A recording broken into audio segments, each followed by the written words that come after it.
నమస్కారం. ముందుగా అతిథుల పరిచయం. శ్రీ రామ్నాథ్ గారు, సీనియర్ పాత్రికేయులు, ప్రముఖ విశ్లేషకులు, ఏపీ ప్రైడ్ ఛానల్ నిర్వాహకులు. శ్రీ నాగార్జున యాదవ్ గారు, వైఎస్ఆర్ కాంగ్రెస్ పార్టీ అధికార ప్రతినిధి, గతంలో కార్పొరేషన్ చైర్మన్గా కూడా పనిచేశారు. ముందుగా నాగార్జున గారు చెప్పండి, నిన్న జరిగిన ప్రోగ్రాం ఏ రకమైనటువంటి రెస్పాన్స్ వచ్చింది, ఏ రకమైనటువంటి స్ఫూర్తినిచ్చింది? నిజంగానే బీసీ వర్గాల్లో ఇది ఒక ఆత్మస్థైర్యాన్ని నింపినట్లు అనుకోవాలా? మరొక ఇటువంటి వాటిని చేయటం వల్ల కూటమికే నష్టం అనేటువంటి సంకేతాన్ని ఇచ్చిందా? జగన్ గారిని అవమానించడం ద్వారా ఏమి సాధించినట్లయింది నాగార్జున గారు? ముందుగా తెలుగు ప్రజల మనస్సాక్షి, సాక్షి టీవీ ప్రేక్షకులకు నా నమస్కారాలు. అందులో ప్యానెల్లో ఉన్నటువంటి పెద్దలకి, మీకు అందరికీ ముందుగా నా శుభోదయం తెలియజేస్తున్నానండి. ఆంధ్రప్రదేశ్ రాష్ట్రంలో అసలు ఒక విచిత్రమైనటువంటి రాజకీయ పరిస్థితులు నెలకొన్నాయి కూటమి ప్రభుత్వం అధికారంలోకి వచ్చిన కాడి నుండి. ఒకటి నెంబర్ 1 పాయింట్ ఏంటంటే, చంద్రబాబు నాయుడు గారు ఈ ప్రభుత్వాన్ని పరిపాలిస్తున్నాడా లేదా, అసలు ముఖ్యమంత్రి చంద్రబాబు నాయుడు గారు కాదా అనేది మొదటి ప్రశ్న. సరే, ఒకరిని డిఫాక్టో సీఎం అంటున్నారు, మరొకరిని డిప్యూటీ సీఎం అంటున్నారు. సరే, వారి విషయాలకు మనం తీసుకొని వెళ్తే, ఆంధ్రప్రదేశ్ రాష్ట్రంలో చంద్రబాబు నాయుడు గారికి, కూటమి ప్రభుత్వానికి అధికారం ఉందని వాళ్ళు రుజువు చేసుకున్నటువంటి ఏకైక అవకాశం ఏంటంటే, వైఎస్ఆర్ కాంగ్రెస్ పార్టీకి సంబంధించిన నాయకులు వేధించడం.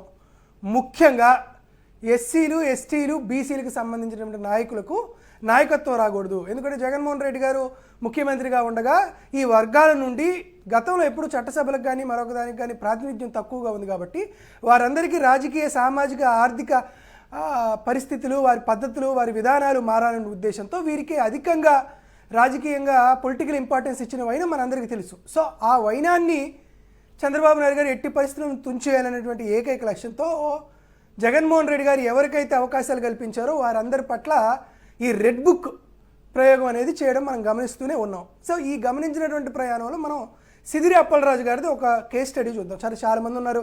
మా కారుమూరి సునీల్ గారు ఉన్నారు, ఈరోజు విరూపాక్ష గారు ఉన్నారు, ఇలా చెప్పుకుంటూ పోతే చింతాడు రవికుమార్ గారు ఉన్నారు, ఇలా చాలామంది ఉన్నారు. సిదిరి అప్పలరాజు గారు పెద్దగా రాజకీయ బ్యాక్గ్రౌండ్ ఉన్నటువంటి ఆయన కాదు, మత్స్యకార వర్గం నుంచి వచ్చిన అతను వాళ్ళ కుమారుడు ఒక బైక్ యాక్సిడెంట్లో ఇన్వాల్వ్మెంట్ అయ్యారు. ఆ వ్యక్తి దురదృష్టవశాత్తు చనిపోయారు. అయిపోయిన తర్వాత తన మీద ఏ కేసు పెట్టాలి? యాక్సిడెంట్ అయినటువంటి కేసు పెట్టాలి. కానీ దాన్ని మార్చి అటెంప్ట్ టు మర్డర్ కేసు పెట్టారు. దీన్ని కుట్రాకోణం పెట్టి మర్డర్ కేసు పెట్టి సిదిరి అప్పలరాజు గారిని అరెస్ట్ చేశారు. ఇప్పటికే ఆయన 20 రోజులకు పైగా జైల్లో ఉన్నారు. సో ఇదే ఇన్సిడెంట్ సార్, నేను మళ్ళీ వేరేదని చేయట్లేదు. రాజమండ్రిలో ప్రియాంక గారు అనేటువంటి ఒక మెడికో యాక్సిడెంట్ జరిగింది సార్. మీరు సెక్షన్స్ ఒకసారి గమనిస్తే అన్ని బిలో 2 years సెక్షన్ సార్. ఆ కేసులో అటెంప్ట్ టు మర్డర్ కానీ మర్డర్ కేసు కానీ మెడికో ప్రియాంక గారి మీద పెట్టలా. సిదిరి అప్పలరాజు గారికి అప్లై చేసినటువంటి రూలు ఈ ఆంధ్రప్రదేశ్ రాష్ట్రంలో ఉన్నటువంటి ప్రతి యాక్సిడెంట్ కేసుకి అప్లై చేయాలి కదా. కారణాలు ఏంటి? సిదిరి అప్పలరాజు గారు ఒక బీసీ సామాజిక వర్గానికి సంబంధించిన నాయకుడు. సరే, అతన్ని జైల్లో వేసినా, అతని మీద ప్రభుత్వం ఏ విధమైనటువంటి తప్పులు చేసినా, అతన్ని ఇబ్బందులు పెట్టినా కూడా ఎవరు నోరెత్తలేరు అనేటువంటి ఒక లక్ష్యంతో అతని మీద చేశారు. అసలు చింతాడు రవికుమార్ గారిది మరొక దారుణమైన విషయం. వెహికల్ లేకపోతే భార్య శ్రీదేవి గారు అయినా కూడా ధైర్యంగా ముందుకొచ్చి మాట్లాడుతున్నారు కదా. అది సరే, ఏం భయం ఉండిద్దని సార్ నేను చెప్తున్నా. ఒక లెవెల్ దాటిన తర్వాత, ఒక బాయిలింగ్ పాయింట్ దాటిపోయిన తర్వాత ఒక మనిషికి మరొక మనిషిని చూసే భయం ఏమి ఉండదు కదా. రాక్షసులు కాదు కదా, ఈరోజు కాకపోతే రేపైనా చేయడానికి. ఒక పర్టికులర్ టైం పీరియడ్ దాకా మనకెందుకుగా ఈ సమస్యలు అని అనుకుంటాం. లేదు, ఉద్దేశపూర్వకంగా ఒక పిల్లిని రూమ్లో పెట్టి మనం బంధించడం మొదలు పెడితే ఏమైంది? పిల్లి పులి అయింది. బీసీలు అంటేనే పుల్లు. అసలు పులుల్నే మీరు ఒక రూమ్లో పెట్టి దాడి చేస్తా అంటే ఏం చేస్తారు? మేము దానికి చేస్తాం. అలా చింతాడు రవికుమార్ కానీ విరూపాక్షి గారిది మరీ దారుణమైన విషయం. జగన్మోహన్ రెడ్డి గారు కేటగారికల్గా దానికి సంబంధించినటువంటి వీడియో ఫుటేజ్ కూడా చూపించారు. తెలుగుదేశం పార్టీకి సంబంధించిన కార్యకర్త తన భార్యకు సంబంధించినటువంటి నైటీని ఆయనే చింపేసుకొని దాన్ని విరూపాక్షి గారు చింపేసేసారని చెప్పి ఒక కేసు పెడితే, అర్ధరాత్రి పూట అది 2:45 ఇంటి మీద దాడి చేసి ఎవరు? పోలీసులు. అసలుకి ఎమ్మెల్యే గారిని అరెస్ట్ చేసుకొని తీసుకోలేకపోవడం ఏంది? ఆయన మీద 3 కేసులు పెట్టడం ఏంది? 50 మందిని అరెస్ట్ చేయడం ఏంది? అసలు ఇటువంటి దారుణమైనటువంటి పరిస్థితి చూసామా సార్? నిజానికి ఎమ్మెల్యే గారి పైన ఒక కేసు రిజిస్టర్ అయింది, వాట్సాప్లోనో మరొక దాంట్లోనో ఒక నోటీస్ పంపిస్తే ఆయన బ్రహ్మాండంగా పోలీస్ స్టేషన్కి వస్తారు, విచారణ చేస్తారు. ఒకవేళ విచారణలో for the argument sake Virupakshi గారు తప్పు చేస్తే అతను అరెస్ట్ చేయొచ్చు. కానీ తీవ్రవాదులని ఉగ్రవాదులను అరెస్ట్ చేసినట్టు ఒక బీసీ నాయకుల పట్ల ఈ విధమైనటువంటి తీవ్రమైనటువంటి స్టెప్స్ తీసుకున్నారంటే అక్కడ డిఎస్పీ గారికి కానీ అక్కడ ఉన్నటువంటి ఎస్పీ గారికి కానీ పైనుంచి ఏ ఆదేశాలు వచ్చినాయి అనేది చెప్పాలి. ఇక జగన్మోహన్ రెడ్డి గారికి సంబంధించినటువంటి టూర్ గురించి ఏదో చెప్తున్నారు. ఇవి మామూలుగా మనం వర్షాకాలంలో కొన్ని హెచ్చరికలు వాతావరణ శాఖ కొంత హెచ్చరిక జారీ చేస్తుంటుంది. సరే, చంద్రబాబు నాయుడు గారు అధికారంలోకి వచ్చారు కాబట్టి ముందు వరదలు తుఫాను సంగతి పక్కన పెడితే అసలు ముందు వర్షాలు పడేటువంటి పరిస్థితి లేదు, అంతా ఎల్నీలో అంటున్నారు కాబట్టి దాన్ని పక్కన పెడితే వాతావరణ శాఖ కొన్ని హెచ్చరికలు జారీ చేసింది. మొదటి ప్రమాద హెచ్చరిక, రెండో ప్రమాద హెచ్చరిక అని. అట్లానే 2029 ఎన్నికల్లో వైఎస్ఆర్ కాంగ్రెస్ పార్టీ ప్రభంజనానికి మొన్న శ్రీకాకుళంకి వెళ్ళినప్పుడు అది మొదటి హెచ్చరిక అయితే ఇప్పుడు ఇది రెండో హెచ్చరికలాగా కనపడుతుంది. జగన్మోహన్ రెడ్డి గారికి జనం అనేటువంటి వారే బలం.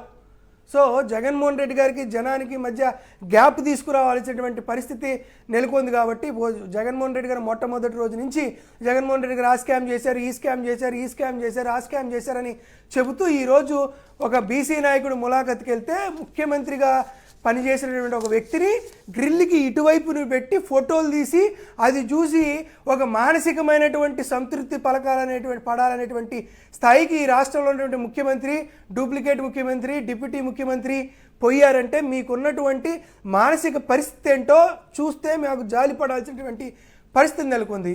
కాబట్టి ఈరోజు ఆంధ్రప్రదేశ్ రాష్ట్ర ప్రజలకు కానీ కూటమి ప్రభుత్వానికి కానీ మేము చేస్తున్నటువంటి ఏకైక విజ్ఞప్తి ఏంటి అంటే ఇక మీ ఒట్టి మాటలు కట్టిపెట్టండి. ఇక మీరు చేసేటువంటి అభద్రతా భావంలో ఉండి మీరు చేసేటువంటి ఈ విష ప్రచారానికి ఇకనైనా కట్టిపెట్టండి. ఆల్మోస్ట్ సగం పరిపాలన మీద అయిపోయింది కాబట్టి ఈ సగం పరిపాలనలోనైనా సరే ప్రజలకు మంచి చేసేటువంటి కార్యక్రమం ఏమన్నా ఉంటే చేయండి. మీరు కానీ మరి చేస్తే మేము కూడా మళ్ళీ పునాదుల్లో నుంచి మేము కూడా నిర్మించుకోవాల్సినటువంటి పరిస్థితి నెలకొంది. కాబట్టి ఇకనైనా చంద్రబాబు నాయుడు గారు కాస్త వయసుకు తగ్గ విధంగా ప్రవర్తిస్తే కొంతైనా సరే ఆంధ్రప్రదేశ్ రాష్ట్ర ప్రజలు అతన్ని గౌరవించే పరిస్థితి వస్తుంది. లేకపోతే చరిత్రహీనుడిగా మిగిలిపోయేటువంటి పరిస్థితి చంద్రబాబు నాయుడు గారికి వస్తుంది అనేది మరొకసారి మనం చేస్తున్నాం. రైట్. అంటే డూప్లికేట్ సీఎం అనే బదులు మీరు అందలుచుకుంటే షాడో సీఎం అనండి, లేదా కీలక మంత్రి అని అనండి, కానీ డూప్లికేట్ అన్న పదం కరెక్ట్ కాకపోవచ్చు, అంటే ఆ సందర్భాన్ని బట్టి. రైట్. ఇక రామ్నాథ్ గారు మీరు చెప్పండి, నిన్న ఆ జనం రావటం ఏమిటి, ఎక్కడికి వెళ్ళినా వీళ్ళు తోసుకుని వెళ్ళటం ఏంటి, అయినా కూడా జగన్ గారిని అవమానించాలన్న అట్లాంటి ఆలోచన ఎట్లా వచ్చింది? ఇది ఎంత చూస్తుంటే ఈ 2029కి సంకేతంగానే తీసుకోవాలా అసలు ఎట్లా? దీని మీద మీ విశ్లేషణ ఏమిటి? ఉపనేన్ గారు, తెలుగుదేశం పార్టీ నాయకత్వము వైఎస్ఆర్ కాంగ్రెస్ పార్టీ లీడర్లందరికీ ఒక అద్భుతమైన ఎక్స్పీరియన్స్ ఇస్తుంది. ఇప్పుడు సాధారణంగా రాజకీయాలు చేసి సాధారణంగా ఎన్నికలకు వెళ్ళి సాధారణంగా గెలిపేస్తే అది కిక్ అనేది ఏమి ఉండదు. కానీ ఇలా రోజు పోరాటాలు చేస్తూ కేసులు పెట్టించుకుంటూ జైలుకి వెళ్ళి, ఈరోజు జైలుకి వెళ్ళిన వాళ్ళంతా ఇబ్బంది పడుతూ ఉండవచ్చు, తాత్కాలికంగా ఇబ్బంది పడవచ్చు, ఆ ఫ్యామిలీలు ఇబ్బంది పడవచ్చు. కానీ వాళ్ళు బయటకు వచ్చిన తర్వాత ఇది వాళ్ళ జీవితాంతం చెప్పుకునే ఒక మంచి ఎక్స్పీరియన్స్. ఎప్పుడైనా సరే కష్టాలు అన్నవి అనుభవించేటప్పుడు చాలా ఇబ్బందిగా ఉంటాయి. దాన్ని దాటి బయటకు వచ్చిన తర్వాత దాని వల్ల వచ్చే మంచి ఫలితాన్ని తీసుకున్నప్పుడు అది ఒక మంచి ఎక్స్పీరియన్స్ గా ఉంటుంది. సో ఈ 3 ఏళ్ల పాటు వైఎస్ఆర్ కాంగ్రెస్ పార్టీ వాళ్ళకు ఒక అద్భుతమైన ఎక్స్పీరియన్స్ అయితే ఉంటాయి, తాత్కాలికంగా ఇబ్బందులు ఉంటాయి. ఆ తర్వాత మీరు జీవితాంతం ఒక స్వీట్ మెమరీస్ లాగా ఇవన్నీ చెప్పుకోవచ్చు. అదే చేస్తున్నారు చంద్రబాబు నాయుడు గారు, నారా లోకేష్ గారి నాయకత్వంలో అదే జరుగుతుంది. అసలు జగన్మోహన్ రెడ్డి పర్యటనకు జనస్పందన ఎలా వస్తుంది అన్నది క్లియర్ గా తెలుసుకోవాలంటే ఈనాడు ఆంధ్రజ్యోతి పత్రికలు చూస్తే తెలిసిపోతుంది. 38 కిలోమీటర్లు 5 గంటలు ప్రయాణం చేస్తారా జగన్మోహన్ రెడ్డి అంటారు. ఇప్పుడు అదేమి సందు కాదు, గొల్లు కాదు, బాగా డైరెక్ట్ గా హైవేలో వెళ్తున్నారు. 5 గంటల పాటు 35 కిలోమీటర్లు ప్రయాణించారంటే దాని అర్థం ఏది? అంటే ఆడ పబ్లిక్ లేకుండా ఉంటే జగన్మోహన్ రెడ్డి ఖాళీ రోడ్లకు దండం పెట్టుకుంటే వెళ్ళారు కదా. 38 కిలోమీటర్లకు 5 గంటలు తీసుకున్నారు అంటే ఆ స్థాయిలో జనం వస్తున్నారు, మీరే ధృవీకరిస్తున్నారు, వేల మంది వస్తూ ఉన్నారు. ఈరోజు తెలుగుదేశం పార్టీకి అర్థం కాదు ఏంటంటే ఇదంతా ఏదో వైఎస్ఆర్ కాంగ్రెస్ పార్టీ గెలవడానికి, జగన్మోహన్ రెడ్డి ముఖ్యమంత్రి కావడానికి చేస్తున్న పోరాటం లాగే ఇంకా వాళ్ళు చూస్తున్నారు. కానీ ఆ పరిస్థితి దాటిపోయింది. ఈ రాష్ట్రంలో తెలుగుదేశం పార్టీని ఓడించడం అన్నది జగన్మోహన్ రెడ్డి పని కాదు, మన పని. లేకుంటే ఇంకోసారి తెలుగుదేశం పార్టీ వస్తే మన కనీస మానవ హక్కులు కూడా ఈ రాష్ట్రంలో మిగలవు అని ప్రతి ఒక్కరూ భావించే పరిస్థితికి వచ్చేసారు. ఎంతసేపు తెలుగుదేశం పార్టీ మీడియా ఏం ప్రచారం చేస్తోంది? జగన్మోహన్ రెడ్డి ఎక్కడికి వెళ్ళినా అదిగో ఆ చైర్ ఇరిగిపోయింది, ఇగో ఈ కుర్చీ ఇరిగిపోయింది, ఆడ సీసీ కెమెరా ఇరిగిపోయింది, ఇవన్నీ చెప్తాను. కొన్ని వేల మంది వచ్చినప్పుడు ఇలాంటి చిన్న చిన్నవి జరగవచ్చు. కానీ ఎందుకు పని కట్టుకొని ప్రచారం చేస్తున్నారంటే దీని ఇంపాక్ట్ అంతా తగ్గించడానికి. ఏదో జగన్మోహన్ రెడ్డి వస్తే ఏదో జగన్మోహన్ రెడ్డి గారు పార్టీ పెట్టినప్పటి నుండి 15 ఏళ్లకు పైగా నిత్యం ఇలాంటి యాత్రలు చేస్తూనే ఉన్నారు. ఎప్పుడు మీరు కూడా ఆరోపణలు చేయలేదు కదా. ఈ 2 ఏళ్లలో ఎందుకు మారుతున్నారంటే తెలుగుదేశం పార్టీ సిలబస్ సవరించుకుంది. ఏ విధంగా వైసీపీ మీద బురద జల్లాలనే దాని మీద ఒక కొత్త ప్రయోగం చేస్తున్నారు. సిలబస్ అంతా మార్చుకొని, అంటే కోడిగుడ్డు మీద ఈగలు పీకడం అంటారు చూడ. జగన్మోహన్ రెడ్డి ఎక్కడికి వెళ్ళినా సరే అది జరిగింది ఇది జరిగింది. ఎంతవరకు వెళ్ళిపోయిందంటే తెలుగుదేశం పార్టీ మీడియాను 2024 ఎన్నికల ముందు చాలా సీరియస్ గా తీసుకున్నారు పబ్లిక్. కానీ ఇప్పుడు ఒక కామెడియన్ల లాగా చూస్తున్నారు వాళ్ళు చేస్తున్న ప్రచారాన్ని. మొన్న టీవీ ఛానల్లో ఏంటి కొమ్మినేని గారు ఎంతవరకు వెళ్ళిపోయారంటే, కృష్ణా నది దగ్గర ఒక మొసలి అన్నది బయటకు వచ్చి అమరావతి ప్రాంతంలోకి వచ్చిందంట. ఒక ప్రముఖ టీవీ ఛానలే, తెలుగుదేశం పార్టీ టీవీ ఛానల్ ఏం చెప్తోంది, ఈ మొసలి రావడానికి జగన్ ప్రభుత్వ నిర్లక్ష్యమే కారణము. 3 ఏళ్ల క్రితం ఈ మొసలి దొరికితే అటవీ అధికారులకు అప్పగించకుండా కృష్ణా నదిలోకి వదిలారు. దానివల్ల ఈ మొసలి మళ్ళీ అమరావతి ప్రాంతంలోకి వచ్చిందని అంటున్నారు. అంటే ఒక మొసలి వస్తే నది పక్కన ఉన్నప్పుడు వస్తాయి. దానికి కూడా 3 ఏళ్ల క్రితం జగన్మోహన్ రెడ్డి చేసిన కారణంగానే వచ్చిందంటే, వీళ్ళు ప్రొద్దున్న లేస్తే జగన్మోహన్ రెడ్డి మీద బురద చల్లడం అనే పనే పెట్టుకున్నారు. ఈరోజు అంతా రాశారు కదా, ఏదో జరిగిపోతుంది జగన్మోహన్ రెడ్డి పర్యటనలో. అదే జిల్లాలో డోన్లో ఒక కానిస్టేబుల్ ని ఒక తెలుగుదేశం పార్టీ నాయకుడు కొడుతున్నాడు. కొట్టడమే కాకుండా మళ్ళీ డైరెక్ట్ గా ఎస్ఐకి ఫోన్ చేసి పచ్చి బూతులు తిడుతున్నాడు. ఏమనుకుంటున్నారా, ఆ బూతులు మనం మాట్లాడి అంత దారుణంగా మాట్లాడుతున్నారు. మరి అతని మీద ఎక్కడ ఉందా? అదే వైసీపీ వ్యక్తి ఎవరైనా సరే అలా తోసేసినా సరే ఈనాడు పత్రిక మొదటి పేజీలో రాసి ఉండేది, చూసారా వైసీపీ వాళ్ళ అరాచకమని. మరి ఒక కానిస్టేబుల్ ని కొట్టి డైరెక్ట్ గా ఫోన్ లో అంతా వీడియోలు వచ్చాయి బయట. ఒక ఎస్ఐని కూడా నేను అది చేస్తా ఇది చేస్తానని బెదిరిస్తూ ఉంటే ఏం చర్యలు తీసుకోగలుగుతున్నారు ఈ రాష్ట్రంలో? అంటే 1 సైడెడ్ గా వ్యవస్థను నడుపుతున్నారు. అందరికీ అర్థమైపోతుంది, పోలీసులకు కూడా అర్థమైంది.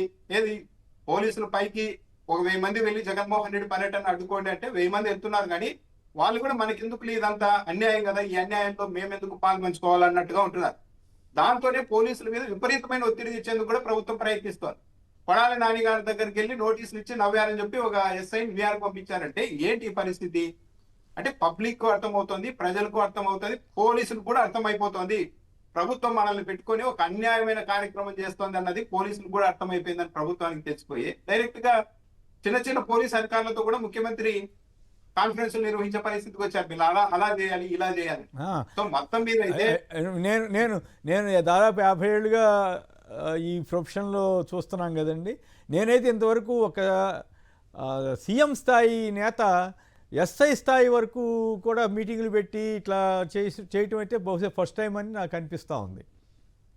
సిస్టమ్ మొత్తం హైజాక్ చేశారు కొమ్మినేని గారు. దీంట్లో ఇప్పుడు ఇది వరకు ఒక జిల్లాలో సిఐలు ఎస్ఐలు అంతా ఎస్పీ పరిధిలో పనిచేసేవాళ్ళు. ఇప్పుడు ఏ సిఐ ఎస్ఐ ఎస్పీ పరిధిలో పనిచేస్తున్నారు చెప్పమనండి. డైరెక్ట్ గా ఎమ్మెల్యేలు పంచుకుంటున్నారు. దాంతో ఏదో ఒక పరేడ్ లాగా ఈ సిఐలు నాకు కావాలి, ఈ ఎస్ఐ నాకు కావాలని ఎమ్మెల్యే చూస్ చేసుకొని నియోజకవర్గానికి తీసుకెళ్తున్నారు. ఇది బహిరంగంగానే చెప్తున్నారు. మొన్న దామచర్ల జనార్దన్ చెప్పారు కదా, అవును నాకు కావాల్సిన సిఐలు తెచ్చుకుంటా, డిఎస్పీలు కూడా తెచ్చుకుంటా, మీరెవరు అని అంటున్నారు. పైగా అయింది ఒక సిఐ ప్రవర్తన సరిగా లేదు, వ్యవహారం సరిగా లేదు, పనితీరు సరిగా లేదు, వీఆర్ పంపిన 3 రోజులకే అదే టీఎస్ కి అదే ఎమ్మెల్యే తెచ్చుకోవడంతో పాటు అవును నేనే తెచ్చుకున్నాను అంటున్నారు. అంటే ఇంక ఎస్పీలు ఎక్కడున్నారు? అంటే ఇప్పుడు వ్యవస్థ అంతా ఎలా అయిపోయిందంటే మనం ఎమ్మెల్యేలు మాట వింటే చాలు, ఇంకా ఎస్పీ అవసరం లేదు. పోలీస్ స్టేషన్లో డాక్యుమెంట్లు సంతకాలు పెట్టించడం ఇటువంటివి కూడా చేస్తున్నారు దందాలని ఆధార సహితంగా బాల్యని చెప్తున్నారు. సరే అది ఒక ఆస్పెక్ట్ అనుకోండి. కానీ నిన్న జగన్ గారు అంత ఆధార సహితంగా చెప్పారు కదా, తెలుగుదేశం నాయకుడే తన భార్యని నైటించాడని. దాని మీద ఎందుకు ఇప్పటికైనా పోలీస్ శాఖ కానీ వీళ్ళు కానీ రియాక్ట్ అయ్యారా? సరే అవమానం జరగలేదని మళ్ళీ ఖండన ఏదో ఇప్పించినట్టున్నారు జగన్ గారికి. అది ఎంతవరకు నమ్మొచ్చు? ఇప్పుడు కొమ్మినేని గారు ఆ నైటీ సొంత భార్య నైటీని అతను చించుతున్నాడు అన్నది విజువల్ బయటకు వచ్చింది. సరే విరూపాక్ష గారిని అరెస్ట్ చేశారు, కేసు పెట్టారు, సరే వీళ్ళు పెట్టారు. కనీసం భార్యని నడు రోడ్డు మీద భర్తకు కూడా హక్కు ఉండదు కదా, అది తప్పు కదా. మరి అతని మీద చర్యలు తీసుకున్నారా? లేదు. ఆమెను హాస్పిటల్లో జాయిన్ చేయించి తెలుగుదేశం పార్టీ నాయకులంతా వెళ్ళి పరామర్శిస్తూ ఉన్నారు. ఇంతకు మించిన అన్యాయం ఏమిటి కనపడుతోంది కదా. తెలుగుదేశం పార్టీ ప్రభుత్వం చెప్పాలంటే దుర్మార్గంగా వ్యవహారాలు చేయాలనుకుంటున్నా కానీ ప్రకృతి కూడా వ్యవస్థలు కూడా సహకరిస్తున్నట్టుగా లేదు. ఆ విజువల్స్ అని బయటకు వస్తున్నాయి ఎప్పటికప్పుడు, ప్రతిదీ కూడా డీకోడ్ అయిపోతున్నాయి. ఒక కేసు పెట్టి ఒక తప్పుడు కేసు పెట్టి వైసీపీ నాయకుడిని ఎక్కడైనా అరెస్ట్ చేస్తే అలాంటిదే జెన్యూన్ అయిన తప్పు తెలుగుదేశం పార్టీ వాళ్ళు చేసిన వ్యవహారాలు బయటకు వస్తున్నాయి. తిదిరి అప్పలరాజు గారిని ఇరికించేసి లోపల పెట్టారు. కానీ అదే తెలుగుదేశం పార్టీకి సంబంధించిన ఒక ఎమ్మెల్యే తన కుమారుడిని యాక్సిడెంట్ లో తప్పించిన వ్యవహారం మళ్ళీ ఇప్పుడు బయటకు వచ్చింది. అంటే ఎవరు కూడా సహించే పరిస్థితి లేదు. తెలుగుదేశం పార్టీకి పరిస్థితులు, ప్రకృతి, భగవంతుడు కూడా సహకరించే పరిస్థితులు లేకుండా పోతున్నాయేమో అనిపిస్తుంది. ఎందుకంటే చెప్పమనండి, కనీసం ఒక్క కాలు మీద ధర్మం నడుస్తుందా ఈ రోజు ఈ రాష్ట్రంలో?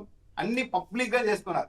జగన్మోహన్ రెడ్డి గారు జైలుకి వెళ్తే అంత ఎందుకు కక్ష సాధింపై నిలబెట్టి ఫోటోలు తీసి గ్రిల్ బయట పెట్టి ఫోటోలు తీయాల్సిన అవసరం ఏముంది అంటే ఒక ఫ్రస్ట్రేషన్ తో రగిలిపోతూ ఉన్నారు. ఇది లేనిపోని తీస్తుంది. జగన్మోహన్ రెడ్డి గారు నేను చెప్పారు, అది ఆల్రెడీ తెలుగుదేశం పార్టీ వాళ్ళకి అర్థమైంది. వాళ్ళు భయపడిపోతున్నారు. నారా లోకేష్ గారి నాయకత్వంలోని కక్ష సాధింపు రాజకీయాలు నడుస్తున్నాయి. ఈ రోజు మనం ఇష్టానుసారం వైఎస్ఆర్ కాంగ్రెస్ పార్టీ వాళ్ళ మీద కేసులు పెట్టి లోపలేస్తూ ఉన్నాము. రేపు వాళ్ళు వస్తే పరిస్థితి ఏంటి? పైగా లాస్ట్ 5 years జగన్మోహన్ రెడ్డి ఏదో ఈ రాష్ట్రంలో శాంతి కపోతాలు ఎగరేద్దామని పాపం 5 ఏళ్ళు సైలెంట్ గా ఉన్నారు. తెలుగుదేశం పార్టీ కీలకమైన ఫ్యాక్షన్ లో ఇన్వాల్వ్ అయిన నాయకులకు కూడా గన్మెన్లను ఇచ్చారు, పెంచారు. కానీ జగన్మోహన్ రెడ్డి ఎగరేసిన ఆ శాంతి కపోతాన్ని ఈ రోజు తెలుగుదేశం పార్టీ వాళ్ళంతా కోసుకొని తినేస్తూ ఉన్నారు. మరి రేపు పొద్దున జగన్మోహన్ రెడ్డి అధికారంలోకి వచ్చినా సరే ఆయన చేతుల్లో కూడా పరిస్థితులు ఉంటాయా? ఒక నియోజకవర్గంలో తెలుగుదేశం పార్టీ వాళ్ళకు గన్మెన్లు ఇచ్చి జగన్మోహన్ రెడ్డి కాపాడారు. ఆ రోజు వైసీపీ నాయకులు లేదండి వాళ్ళ అధికారంలో ఉన్నప్పుడు మన వాళ్ళని చంపారు, మేము మళ్ళా వాళ్ళకి గన్మెన్లను ఇస్తున్నారన్నా సరే ఎక్కడో చోట ఫుల్ స్టాప్ పెట్టాలి అని ఆపేశారు. కానీ ఈ రోజు ఏమైంది? అదే నియోజకవర్గంలో వైఎస్ఆర్సీపీ మాజీ ఎమ్మెల్యేకి గన్మెన్లను లేకుండా తొలగించేశారు. ఇక రేపు ప్రొద్దున జగన్మోహన్ రెడ్డి గారు కూడా తన క్యాడర్ ని, తన నాయకుల్ని ఎలా నియంత్రించగలుగుతారు? సో ఇది చాలా అత్యంత ప్రమాదకరం. మొత్తం స్టేట్ మొత్తం ఒక ఫ్యాక్షన్ జోన్ గా ఆల్రెడీ మార్చేశారు. ఇంకా 2.5 సంవత్సరం ఉంది. ఇప్పటికైనా ప్రభుత్వ పెద్దలు చంద్రబాబు నాయుడు గారు అదంతా ఎవరు నడుపుతున్నారో తెలుసుకొని కాస్త కూల్ అయ్యేలాగా, కాస్త సామరస్యంగా, హుందాగా రాజకీయాలు చేస్తే ఈ 2.5 ఏళ్ళు ఉంది కాబట్టి మర్చిపోయే అవకాశం ఉంటుంది. కానీ ఈ 2.5 ఏళ్ళు కూడా ఇదే ప్రాక్టీస్ నడిపితే ఆ తర్వాత విపరీతమైన పరిణామాలు తెలుగుదేశం అయితే నేను ఒక interesting observation, I don't know whether I'm right are wrong. నేను మొత్తం ఉపన్యాసం అయితే ఏం లేదు. ఇవాళ పేపర్లో మామూలుగా అయితే గొడ్డల పార్టీ అని రాస్తారు కదా, దానికి ప్రతిగా జగన్ గారు ఇప్పుడు వెన్నుపోటు పార్టీ అని తెలుగుదేశాన్ని ఇచ్చేస్తున్నారు కదా. దానికి భయపడ్డారా లేకపోతే కారణమేమో తెలియదు, కానీ ఇవాళ ఎల్లో మీడియాలో ఆ పదం లేకుండా వైసీపీ అనే రాశారు. సో అంతవరకు అది మంచి పరిణామమే కదా. ఒకవేళ ఆయన అనుంటే మళ్ళీ ఆయన మార్చుకోవాలని మీ సలహా మంచిదే, కానీ మన ఇద్దరు సలహా వింటారని మనం అనుకోక్కర్లేదు. ఆయన వాళ్ళ ధోరణి, ఆయన మాటలు అవన్నీ అది నడుస్తూనే ఉంటుంది అనుకోండి. కానీ ఇప్పుడు వెన్నుపోటు పార్టీ అనేసరికి ఈ గొడ్డల పార్టీ అంతాన్ని తగ్గించినట్లు అనుకోవాలా, లేకపోతే ఆయన అనకపోయినా వీళ్ళు పెట్టేస్తుంటారు కదా గొడ్డల పార్టీ అన్నారని చెప్పి, అంటే ఆయన అనలేదా లేకపోతే వీళ్ళు రాయలేదా? ఇప్పుడు కొమ్మినేని గారు, వైఎస్ఆర్ కాంగ్రెస్ పార్టీ నాయకులు ఎవరైనా తెలుగుదేశం పార్టీని బూడిద పార్టీ, వెన్నుపోటు పార్టీ అని వాళ్ళు అంటూ ఉంటారు. కానీ మనము జర్నలిస్టులుగా ఉన్న వాళ్ళు, టీవీ ఛానళ్ళు ఆ పదాన్ని డైరెక్ట్ గా వాడరు. కానీ తెలుగుదేశం పార్టీ మీడియా ప్రత్యేకత ఏంటంటే గొడ్డలి పార్టీ అని వాళ్ళే హెడ్లైన్ పెట్టి రాస్తూ ఉన్నారు. పైగా ఇంకోటి ఏంటంటే ఈ మాటను వెనక్కి తీసుకున్నారా, ఇంకా ఆపేస్తారా లేదా అన్నది చూడాలి. ఇంకో 2-3 రోజులు పోతే తెలుస్తాయి. వీళ్ళు ఎంతవరకు వెళ్ళిపోయారంటే వీళ్ళ టర్మినాలజీని, వీళ్ళ ఐడియాలజీని బీజేపీ మీద, జనసేన పార్టీ మీద కూడా రుద్దుతున్నారు. మన ఎన్డీఏ సోషల్ మీడియా సమన్వయ కమిటీ అంటే ఒక లేఖ విడుదల చేశారు. టీడీపీ ఆఫీస్ లో తయారైందన్నది అందరికీ తెలుసు. బీజేపీ వాళ్ళు, జనసేన వాళ్ళు పోస్ట్ చేశారు. దాంట్లో కూడా గొడ్డలి పార్టీ అని వాడారు. అంటే మేమే కాదు వీళ్ళు కూడా అంటున్నారు చూడండి అని చెప్పి ఈ ఉచ్చులోని బీజేపీ వాళ్ళని కూడా లాగే తెలుగుదేశం పార్టీ ప్రయత్నిస్తారు. సరే, ఇప్పటికైనా గొడ్డలి పార్టీ అన్న పదాన్ని ఆపేస్తారా అంటే నాకైతే అనుమానమే. అంటే ఇవాళకైతే రాయలేదు. అమరావతి కార్యక్రమం సందర్భంగా ఆయన నిజంగా మాట్లాడి ఉండకపోతే మంచిదే. అట్లా మాట్లాడొద్దనే కదా ఎవరైనా, వాళ్ళు వైసీపీ అనాలి, వీళ్ళు తెలుగుదేశం అనాలి. వెన్నుపోటు పొడిశారు అనటం వేరు, లేదా ఇంకోటి వేరు. కానీ పనిగట్టుకుని వెన్నుపోటు పార్టీ అని అనిపించుకునేలాగా చంద్రబాబు గారు ఎంతకాలం మాట్లాడారు కదా అనే ఫీలింగ్, అట్లా ఎల్లో మీడియా దానికి ఎంకరేజ్ చేసినట్లయింది కదా. చంద్రబాబు నాయుడు గారు గొడ్డలి పార్టీ సైకో ఈ పదాలు వాడటం వల్ల వైసీపీకి కాదు కొమ్మినేని గారు డ్యామేజ్. ఇంత ఎక్స్పీరియన్స్ ఉన్న ముఖ్యమంత్రి ఏంటి ఇలా అయిపోయారు? ఒక పార్టీని పట్టుకొని గొడ్డలి పార్టీ జపం చేస్తున్నారు. ఇదంతా ఈ ప్రచారాన్ని తెలుగుదేశం పార్టీ ఒలికిపోతోందేమో అన్న భావన కలిగించేందుకే ఉపయోగపడుతుంది. కానీ వైసీపీకి వచ్చిన డ్యామేజ్ ఏం లేదు. ఇదే కొత్తగా కాదు కదా, ఈ రోజు చేస్తున్న ప్రచారం ఏం కాదు కదా. జగన్మోహన్ రెడ్డి మీద ఎన్ని ప్రచారాలు చేయాలో అన్ని చేసేసారు. ఇంకేమీ లేకుండా ఇగో టర్మినాలజీని పట్టుకొని ప్రచారం చేసుకునే స్థితికి వచ్చింది Telugu Desam party. Right, okay. Nagarjuna, ఇంకొక మాట చెప్పండి. జగన్ గారికి జరిగిన అవమానం, మరోవైపు జగన్ గారి కోసం వచ్చిన జనం, వారి అభిమానం ఏది జనంలోకి వెళ్తూ ఉంది? దానివల్ల ఎవరికి నష్టం జరుగుతుంది?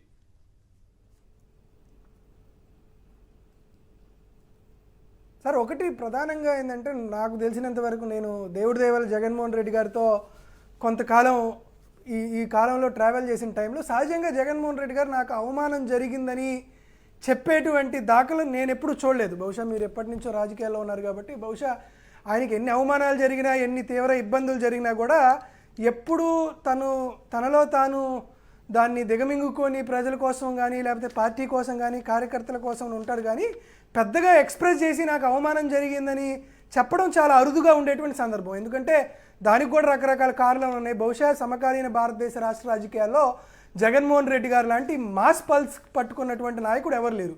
సహజంగా ఆయన నాకు ఇట్లా అవమానం జరిగింది, లేకపోతే నన్ను ఇక్కడ ఈ విధంగా తప్పుగా మాట్లాడారు, చంద్రబాబు నాయుడు గారు అన్నట్టు తమ్ముళ్ళు వాళ్ళ అంతు చూద్దామా, ఇటువంటి మాటలు ఎప్పుడు జగన్మోహన్ రెడ్డి గారు ఎప్పుడు మాట్లాడే పరిస్థితి ఉండదు. ఎందుకంటే తనకున్నటువంటి అంత పెద్ద మాస్ జనం అందరూ ఏదన్నా కాస్త ఇబ్బందిగా వాతావరణం క్రియేట్ చూస్తారు, కానీ అలా రెచ్చగొట్టేటువంటి వాక్యాలు కానీ, లేకపోతే అవమానం జరిగిందనేటువంటి వాక్యాలు కానీ జగన్మోహన్ రెడ్డి గారు ఎప్పుడూ మాట్లాడే సందర్భం నాకైతే తెలియదు. కానీ మొట్టమొదటిసారి ఆయన నాకు తెలిసి జైల్లో బీసీ నాయకుడు విరూపాక్షి గారిని చూసి, దాంతోపాటు ఆయన పట్ల సూపరింటెండెంట్ కానీ, లేకపోతే అక్కడ ఉన్నటువంటి జైలర్లు కానీ ప్రవర్తించినటువంటి విషయాన్ని చూసిన తర్వాత బహుశా జగన్మోహన్ రెడ్డి గారు ఈ మాట చెప్పి ఉండుంటారు. ఎందుకంటే సహజంగా చెప్పరు.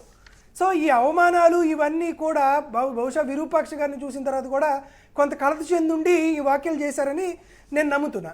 ఇది ఈ అవమానానికి సంబంధించినటువంటి వ్యవహారాలన్నీ కూడా ఖచ్చితంగా దానికి సంబంధించిన వ్యవహారాలని తిరిగి ఏ విధంగా జరిగిద్ది అనే దానికి ఖచ్చితంగా ఏ విత్తు నాటితే ఆ విత్తే మొలకెద్దని జగన్మోహన్ రెడ్డి గారు చెప్పారు కాబట్టి దానికి అట్లా చేయొచ్చు. మరొకటి జగన్మోహన్ రెడ్డి గారికి సంబంధించినటువంటి అభిమానానికి సంబంధించి ఓ విషయం తెలియజేస్తున్నానండి.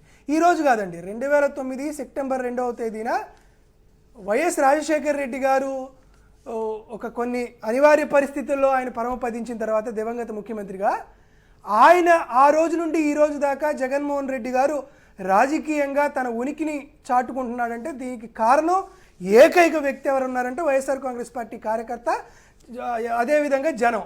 ఎప్పుడైనా సరే జగన్మోహన్ రెడ్డి గారు క్లిష్ట సమయంలో ఉన్నారని తెలిసినప్పుడు బహుశా మామూలు సందర్భాల్లో ఆయన ముఖ్యమంత్రిగా ఉన్నప్పుడు ఎప్పుడన్నా రాలేరేమో కానీ జనాలు ఆయనకి కష్టం ఉంది అని తెలిసిన రోజు నాకు బాగా గుర్తండి. మొట్టమొదటిసారి 2017-18 అనుకుంటా జగన్మోహన్ రెడ్డి గారికి 23 మంది ఎమ్మెల్యేలు రాజీనామా చేసి వెళ్ళిపోయిన తర్వాత మాచర్లో ఒకసారి, పల్నాడు జిల్లాలో మాచర్లో ఒకసారి జగన్మోహన్ రెడ్డి గారు వచ్చారు. అప్పుడే 50-60 వేల మంది జనాలు జగన్మోహన్ రెడ్డి గారికి మద్దతుగా వచ్చారు. ఈరోజు జగన్మోహన్ రెడ్డి గారికి సంబంధించి కేవలం 11 మంది ఎమ్మెల్యేలు ఉన్నారు. అతన్ని ఇబ్బంది పెడుతున్నారు.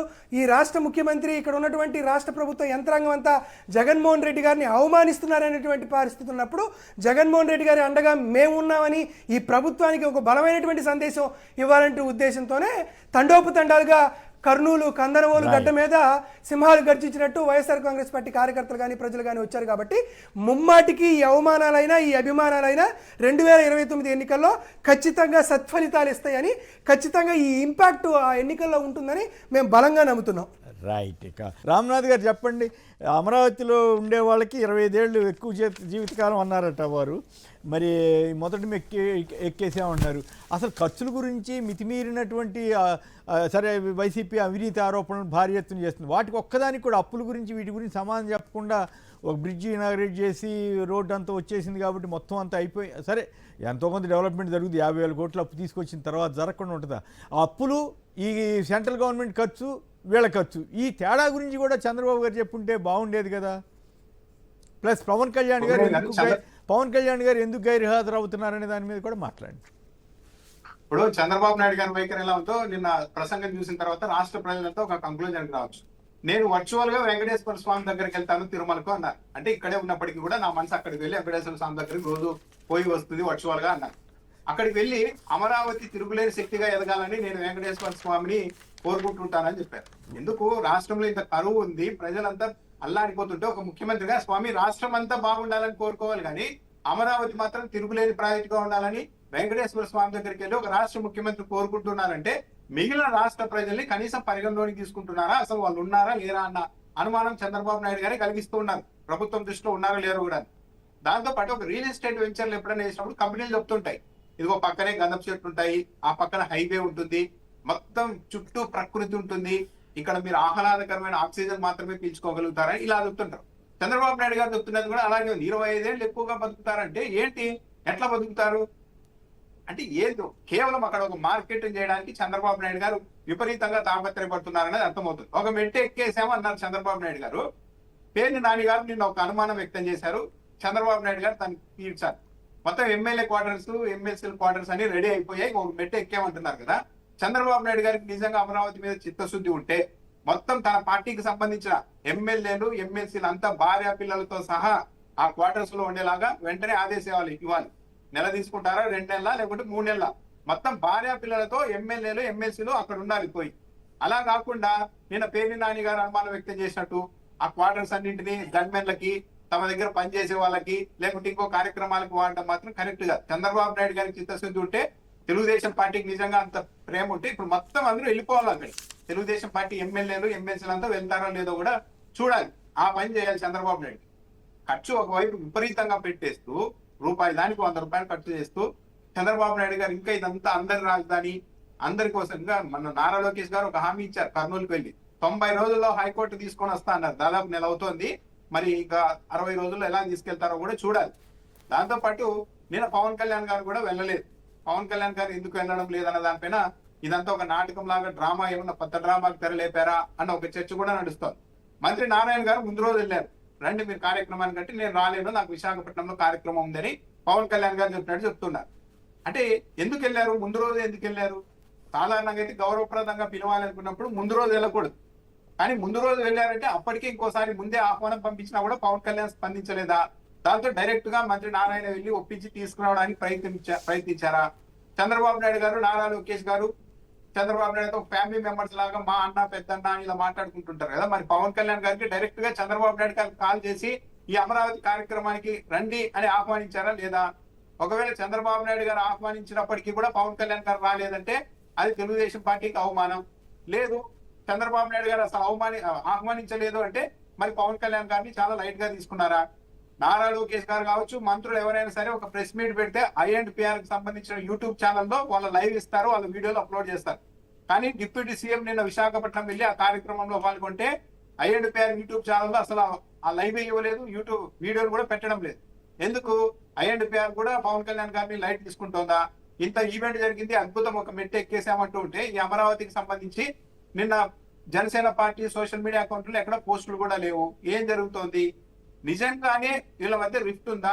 లేకుంటే పవన్ కళ్యాణ్ గారు పూర్తిగా చంద్రబాబు నాయుడు గారికి, తెలుగుదేశం పార్టీకి సరెండర్ అయిపోయారు అని చెప్పేసి ఇప్పటి వరకు పవన్ కళ్యాణ్ గారికి మద్దతుగా ఉన్న వాళ్ళంతా ఒక్కొక్కరిగా జారుకుంటూ ఉన్న నేపథ్యంలో లేదు లేదు నేను ఎక్కడ బెండ్ అవ్వలేదు, నేను నిలబడి ఉన్నాను, నేను స్వతంత్రంగా వ్యవహరిస్తున్నాను అన్న ఇండికేషన్ పంపించడానికి ఇలా అప్పుడప్పుడు క్యాబినెట్ సమావేశాలే కొట్టడం, లేకుంటే అమరావతి కార్యక్రమాలకి రాకుండా ఉండడం, ఇలాంటిది ఏమైనా చేస్తున్నారా?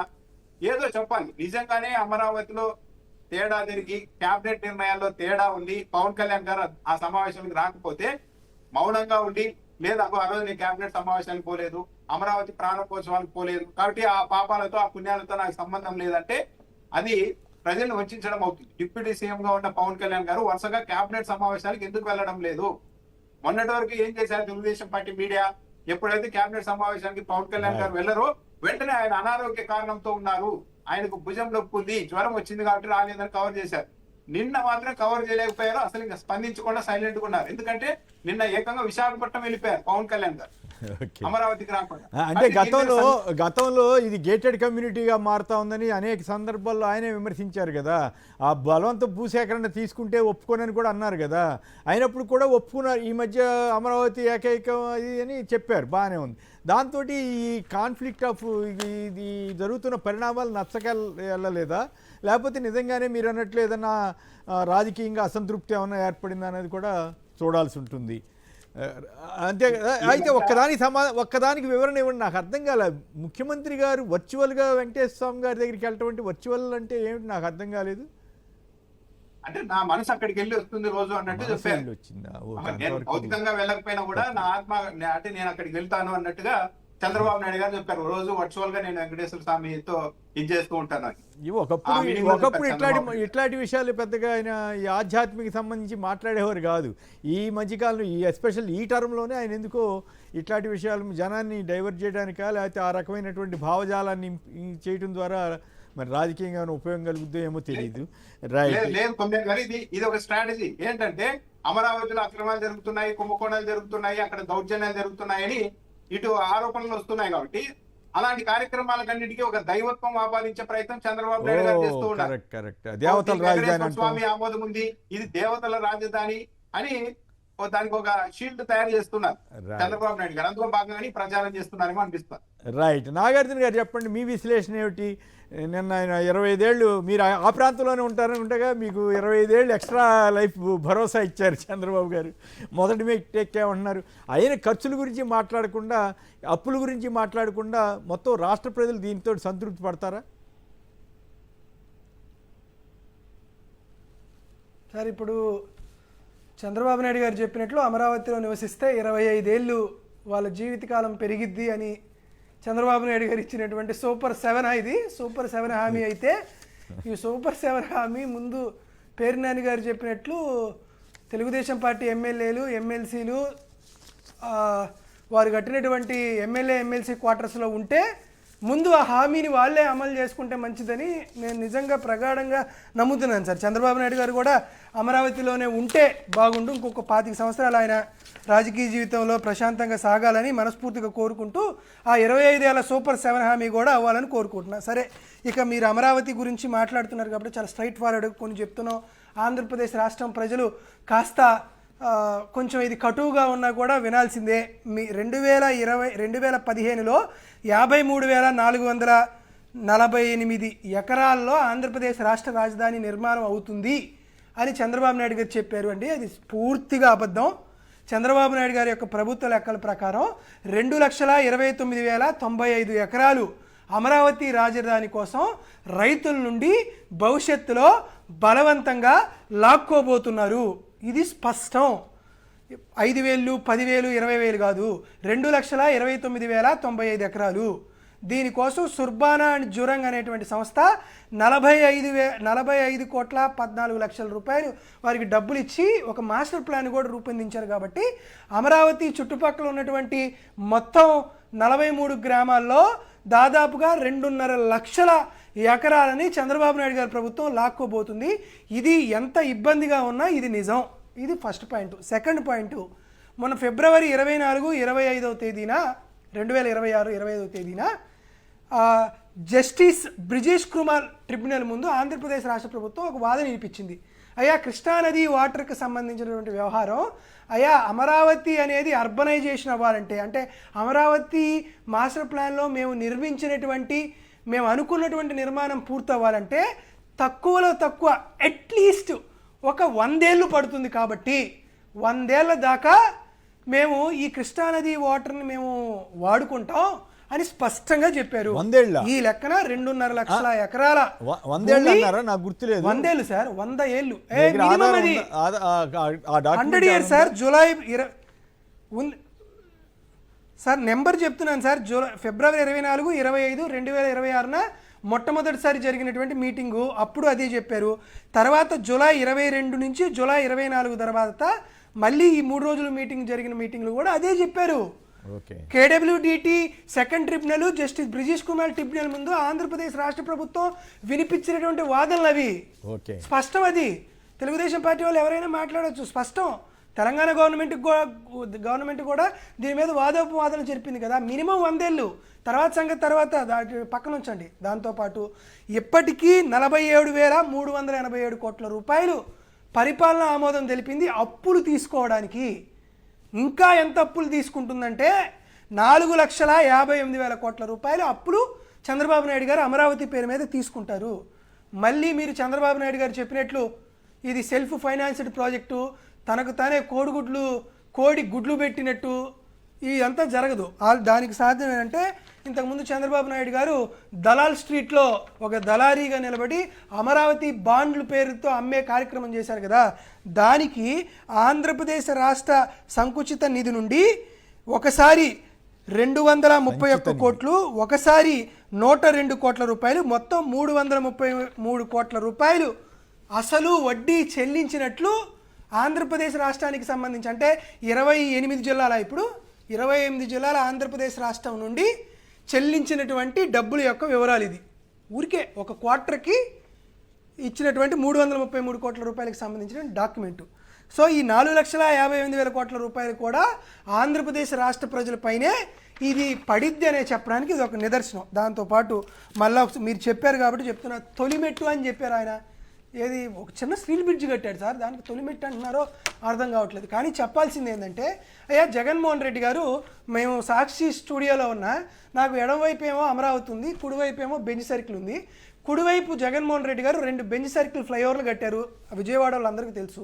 ఈ బెంచ్ సర్కిల్ ఫ్లైఓవర్ కట్టడానికి జగన్మోహన్ రెడ్డి గారు పర్ కిలోమీటరు, అంటే ఒక ఫ్లైఓవర్ ఏమో 34 కోట్ల రూపాయలకి ఒక ఫ్లైఓవర్ కట్టారు, సెకండ్ ఫ్లైఓవర్ ఏమో 35,62,00,000 రూపాయలు పర్ ఫ్లైఓవరు పర్ కిలోమీటర్కి ఆయన చేసినటువంటి ఖర్చు. ఇది ఎప్పుడు 2021-22 ఒక 3-4 ఏళ్ల క్రితం. ఇప్పుడు చంద్రబాబు నాయుడు గారు ఏం చేస్తున్నారు, ఈ స్టీల్ బ్రిడ్జ్ కాడ నుంచి కలకత్తా చెన్నై నేషనల్ హైవే 16కి ఒక ఫ్లైఓవర్ వేసి ఈ కనెక్టివిటీ చేయడానికి ఈ 3.5 కిలోమీటర్స్కి సంబంధించినటువంటి దీనికోసం పర్ కిలోమీటరు 174,43,00,000 రూపాయలు ఖర్చు చేస్తున్నాడు. మేము అడిగినటువంటి ప్రశ్న ఏంది, అయ్యా జగన్మోహన్ రెడ్డి గారు తారుతో వేశారు, మీరు మీ విజనరీ తెలివితేటలు ప్రదర్శించి దాంట్లో ఏమైనా బంగారు పోతేస్తున్నారా? ఇది మేము అడిగినటువంటి ప్రశ్న. బంగారమో ప్లాటినమో డైమండ్సో ఏదన్నా దీంట్లో కడుతున్నారు, ప్రపంచం అంతా దీనివైపే చూడాలని మీరు కడితే ఓకే, దాని గురించి సమాధానం చెప్పమంటే చెప్పట్లేదు. దాంతోపాటు కొమ్మినేని గారేమో ఒక పెద్ద డిక్లరేషన్ ఒకటి ఇచ్చారు చంద్రబాబు నాయుడు గారికి. చంద్రబాబు నాయుడు గారు ఎట్లానో మీ షో చూస్తారు సార్, ఆయన ఏదో పొరపాటును మర్చిపోయారు మమ్మల్ని గొడ్డల పార్టీ అనడం, మీరేమో చెప్పారు, గుర్తు చేశారు, అయ్యో నేను మర్చిపోయానని చంద్రబాబు నాయుడు గారు తనకు తాను తిట్టుకొని అట్లా కాదు, ఈ సీనియారిటీలో అట్లా అనొద్దన్నానా. అట్లాగే మీరు కూడా ఇందాక నాకు అట్లా వినిపించింది, ఇఫ్ ఐఎమ్ నాట్ రాంగ్, దళారి అన్న పదం కూడా దయచేసి వాడమాకండి. ఓ సీఎం గారిని ఉద్దేశించి కానీ ఎవరినైనా సరే అట్లాంటి పదాలు వాడకుండా ఉంటే మంచిది. నేనైతే యాక్సెప్ట్ చేయను. ఓకే సరే అదే సార్, ఏం చేస్తాం సార్, ఇటువంటి పరిస్థితులు చూసి కడుపు మండి మాట్లాడడమే కానీ చంద్రబాబు నాయుడు గారికి మాకు వ్యక్తిగతంగా ఏముంటుంది. దాంతోపాటు మరొకటి కూడా ఒక విషయాన్ని మీకు కేటగారికల్గా చెప్పాలనుకుంటున్నాను సార్. ఏమైందంటే, ఆంధ్రప్రదేశ్ రాష్ట్ర ప్రభుత్వం అమరావతిలో కొంత గవర్నమెంట్ కాంప్లెక్స్ కేంద్ర ప్రభుత్వం కట్టాలనుకుంటుంది. కేంద్ర ప్రభుత్వం కట్టాల్సినటువంటి గవర్నమెంట్ కాంప్లెక్స్కి 5,587 రూపాయలు పర్ స్క్వేర్ ఫీట్ ఒక చదరపు అడుగుకి అనుకున్నారు. ఓకే, వెరీ గుడ్, బాగానే ఉంది. ఒకవేళ కడుతున్నటువంటి కేంద్ర ప్రభుత్వ ఉద్యోగుల కోసం కట్టేటువంటి ఈ క్వార్టర్స్కి ఏమో 3,945 రూపాయలు అనుకున్నారు. ఓకే, బాగుంది, రీజనబుల్గా ఉంది, ఇది ఓకే అనుకోవచ్చు. చంద్రబాబు నాయుడు గారు హైకోర్టు, శాశ్వత హైకోర్టు పేరుతో కట్టేదానికి 17,356 రూపాయలు పర్ చదరపు అడుగుకి తీసుకుంటున్నారు సార్. మేము అడుగుతున్నటువంటి స్పష్టమైనటువంటి ప్రశ్న ఏంటంటే, కేంద్ర ప్రభుత్వం కట్టేటువంటి ప్రపంచ స్థాయి దానికేమో 5,547 కోట్లు అయింది, మీరు కట్టేదానికేమో 17,358 కోట్ల రూపాయలు అయింది అనేది మేము అడుగుతున్నటువంటి ప్రశ్న. ప్రపంచంలోనే ఇప్పుడు కట్టేటటువంటి పార్లమెంట్కి 971 కోట్ల రూపాయల పార్లమెంట్ పూర్తయింది సార్. మీరు కడుతున్నటువంటి ఈ హైకోర్టుకి దానికి 3,975 కోట్ల రూపాయలు ఎందుకు అవుతుంది అనేది అడుగుతున్న ప్రశ్నకి సమాధానాలు చెప్పకుండా జగన్మోహన్ రెడ్డి గారి పట్ల, వైఎస్ఆర్ కాంగ్రెస్ పార్టీ పట్ల జరుగుతున్నటువంటి వ్యవహారాలపైన విష ప్రచారం చేయడం అనేది మీ స్థాయికి తగదు అనేది వైఎస్ఆర్ కాంగ్రెస్ పార్టీ చేస్తున్నటువంటి ప్రశ్న. కాబట్టి కనీసం ఇప్పుడైనా సరే కొమ్మినేని గారు షో చూసిన తర్వాత అయినా సరే ప్రజలకు వాస్తవం తెలియజేయాలని ఈ ప్రభుత్వాన్ని డిమాండ్ చేస్తున్నాం. రైట్, ఫైనల్గా ఒక మాటలో చెప్పండి, లాకప్ డెత్ పై సిబిఐతో దర్యాప్తుకు సుప్రీంకోర్టు ఛత్తీస్గఢ్ గవర్నమెంట్కి ఆదేశించింది. ఇక్కడ సిబిఐ దర్యాప్తు చేయమని అడుగుతున్నా కూడా ఎందుకు పట్టించుకోవట్లేదంటారు? ఇక్కడ lockup death, Saikrishna lockup death case కూడా రామ్నాథ్ గారు పరిస్థితుల మీద మొత్తం అన్ని వ్యవస్థలు బాధపడాల్సిన పరిస్థితులు అయితే కనపడుతుంది. ఛత్తీస్గఢ్ లో అతను ఒక నాటుసారా అమ్ముతున్నాడని చెప్పి ఒక యువకుడిని, శ్రావణ్ అనే యువకుడిని తీసుకెళ్లి కొట్టారు, చనిపోయారు. దాని మీద సుప్రీంకోర్టు చాలా సీరియస్ గా స్పందించి సిబిఐ ఎంక్వైరీకి ఇవ్వమని చెప్పింది. కానీ ఏపీలో పరిస్థితులు చూడండి, ఏకంగా బూడిద లేదు, శవం లేదు, ఏం చేశారు తెలియదు, సీసీ ఫుటేజ్ మొత్తం మాయం చేశారు. కానీ ఈ కేసు మాత్రం రాష్ట్రాన్ని దాటి బయటకు వెళ్ళడం లేదు. మొత్తం పోలీస్ వ్యవస్థ, రాష్ట్ర ప్రభుత్వ పెద్దలు కూడా ఇన్వాల్వ్ అయ్యారు అన్న ఆరోపణలు వస్తున్నా సరే ఈ కేసు ఇక్కడే ఉంది కానీ పైకి వెళ్ళడం లేదు. మరి ఎందుకో కానీ హైకోర్టు అయినా సరే స్పందించి దీన్ని సిబిఐ వరకు వెళ్తేనే తేలుతుంది. ఇక్కడే కేసు విచారణ జరిగితే ఏది బయటికి రాదు. గురుమూర్తి గారు పిటిషన్ వేస్తే దాని మీద కూడా తదుపరి ప్రొసీజర్ మీద స్టే ఇచ్చేసినట్టున్నారు. అంటే ఈ కేసు ఏపీలో ఉంటే మాత్రం తేలదు, సాయికృష్ణ కేసు. మరి ఎవరైనా సుప్రీంకోర్టు వెళ్తే అక్కడ అభినందించాల్సింది ఏంటంటే ఆ కుటుంబ సభ్యులు చాలా గట్టిగా పోరాడారు, దానివల్ల సుప్రీంకోర్టు వరకు వెళ్ళి కేసు ఇదే. కానీ ఏపీలో అలాంటి పరిస్థితులు కనిపించలేదు. దానికంటే 100 రెట్లు తీవ్రమైన కేసు సాయికృష్ణ కేసు. ఏంటంటే మొత్తం వ్యవస్థ అంతా ఏకమైతే ఒక వ్యక్తిని తీసుకెళ్లి కొట్టేసి బూడిద Right. లేకుండా శవం లేకుండా చేసేస్తే ఇంకా కేసులు లేని పరిస్థితులు దురదృష్టం కదా కొమ్మినేని గారు. అవును, చూద్దాం మరి ఏం జరుగుద్దో.